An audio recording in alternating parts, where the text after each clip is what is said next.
Ambassador, 4 months after the conclusions of the European Union Council, where do you see the process of meeting the conditions for scheduling the first intergovernmental conference between Macedonia and European Union?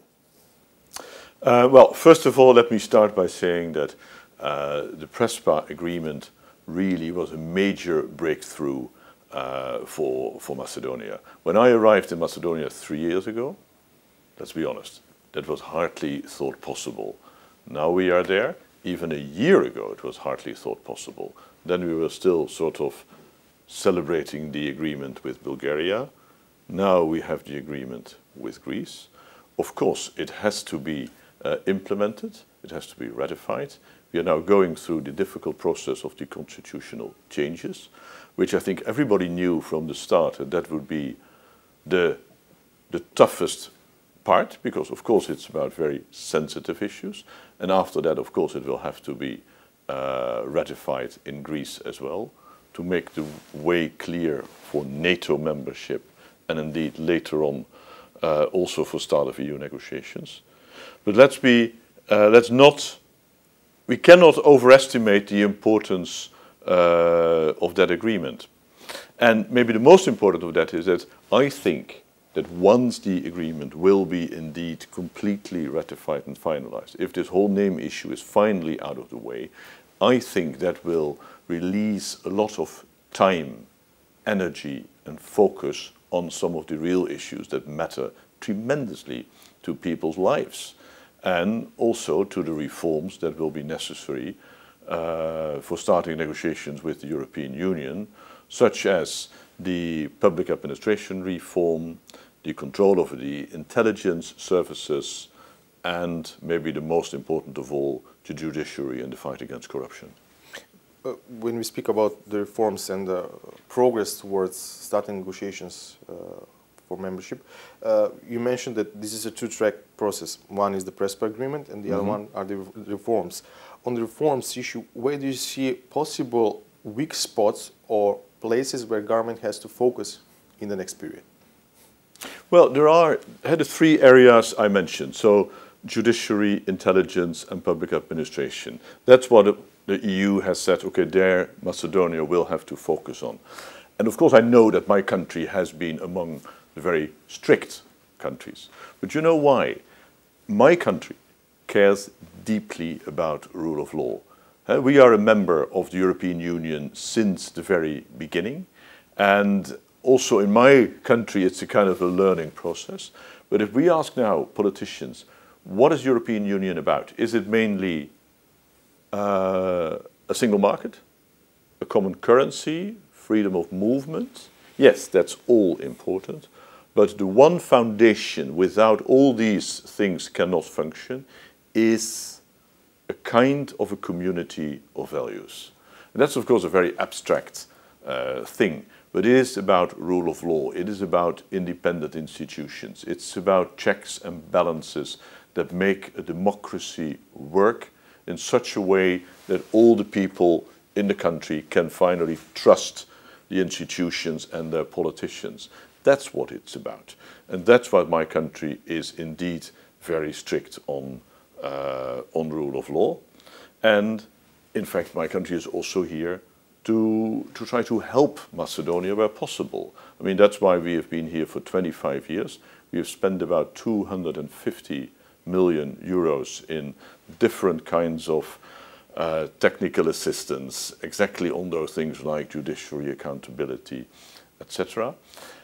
And also maybe good to mention in this respect is that in the end it's also a kind of a reform competition, because the EU is talking to all the Western Balkans countries, and we know that Macedonia and Albania were on the agenda of the European Council last June and will most likely be again coming June.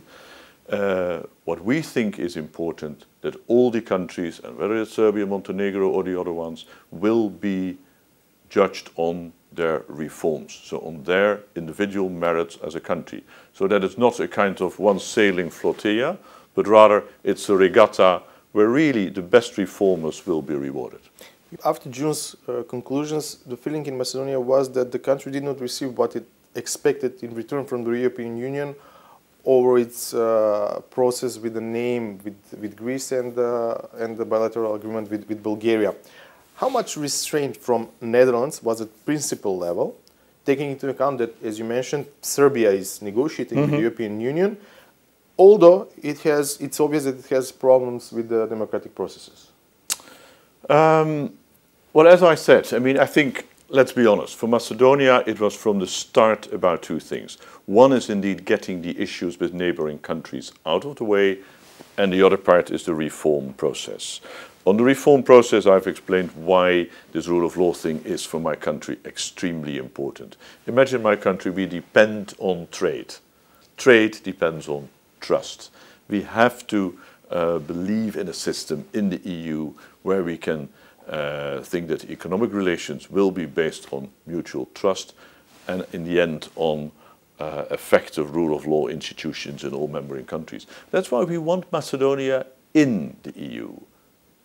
But we want it in the EU when it's really ready as a country that is a stable democracy, an inclusive democracy, and an inclusive democracy with independent institutions that serve with checks and balances. And of course, we also know that it's a long-term process, so it doesn't all have to be there before starting the negotiations, but at least my country, and more importantly, even the parliament of my country, needs to be convinced that Macedonia is really ready to embark on that process. How realistic is the scenario in which the first intergovernmental conference would be held by the end of 2019? You know, I think there's one thing that is extremely important we have not yet talked about, and that is NATO. Of course, the EU is an extremely important process, and I think Macedonia will get there in the end. But NATO is around the corner. NATO membership is around the corner. Once the constitutional process will be terminated in Macedonia, once Greece will have ratified its part of the Prespa agreement, then NATO membership can be already a fact in the course of next year, even the first half of next year. I think that will be a major boost. Then, of course, there will be the European Council of next June. There, I think, also this NATO membership is a very important fact. And then, of course, we will look at where Macedonia is in the reforms. There will be a country report that will be written in the coming spring. And again, as I said before, it is about the Dutch Parliament that has to be convinced by Macedonia, by the Macedonian government, and it's not only about the government, it's also about the judiciary, judicial council, prosecution. In fact, it's all the institutions of Macedonia that have to present the picture of a real reforming Macedonia that cares most of all about the future of its own citizens, and with that it will also be able to convince, I think, the European Council next year. How do you assess internal political situation in the country, especially after clear objection by the opposition to support the process of the resolving the name dispute with Greece? You know, this is of course very delicate, and it's a delicate process, and it was bound to be a delicate process because the Prespa agreement and other constitutional changes, they are about very sensitive issues. But in the end, I think that everybody also has to look at what will be the reward, let's say, for that. And I think one of the advantages of the past month, that is now very clear who stands for what. I think we also have to acknowledge that one major party, by its actions, actually was trying to block EU and NATO membership. But the good news is that there is now a consensus building up for a constructive approach that will see the constitutional changes to a good end. And one might even expect that constructive consensus might be broadening. Of course, the government has to do everything to make it work, and it involves a lot of hard work, but I think it's possible. the things that are going on in the parliament concerning the constitutional changes are somehow, to great extent, linked to the events on 27th of April. There is a lot of talk about it. Reconciliation or amnesty? You know, I think reconciliation in itself is a very good thing. So reconciliation, I think, needs everybody's support. What it should not involve is a kind of a general amnesty, because impunity is in itself is never a good recipe, because it will create more questions in the future.